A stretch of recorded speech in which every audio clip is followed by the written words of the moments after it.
урматтуу ушул буга жоопкерчиликтүү мамлекеттик мекеме агартуу министрлиги буну эске алышыңар керек. Кыргызча жок дегенде жарымы болуш керек.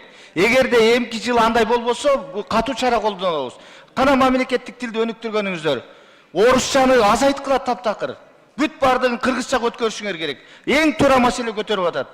Тилекке каршы бүт мектеп окуучулары, бала бакчанын баары орусча сүйлөп атат. Ошонун баарын кыргызча сүйлөткөнгө эмне үчүн аракет кылбайсыңар? Айрыкча ата-энелерден да сураңыз. Ушул жерде отургандардын да көпчүлүгүнүн балдары, неберелери орусча сүйлөшөт. Кыргызча сүйлөтпөйлүбү ошону? Уялбайлыбы? Мына кече биз Иманалы Айдарбековдун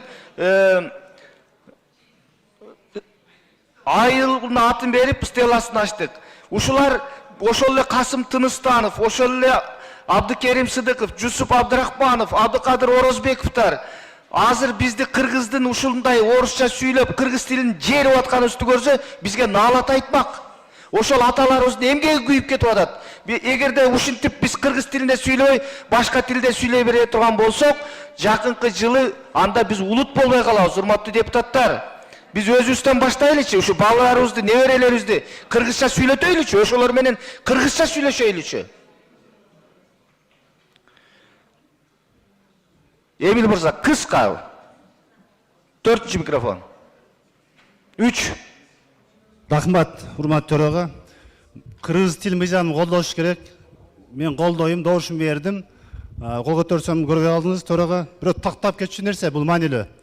Азыр массалык маалымат каражаттар жазып атат. Кыргыз тилде тил комиссиясы виза алыш үчүн кыргыз тилди билиш керек деп норма киргизип атат. Буну депутаттар колдоп атат деп атат. Ушул боюнча Мелис мырза так айтып коюңуз. Виза ала турганга да кыргыз тил билиш керекпи же билиш керекпи, керек эмеспи, норма барбы? Ушул маалыматты так айтып коюңуз.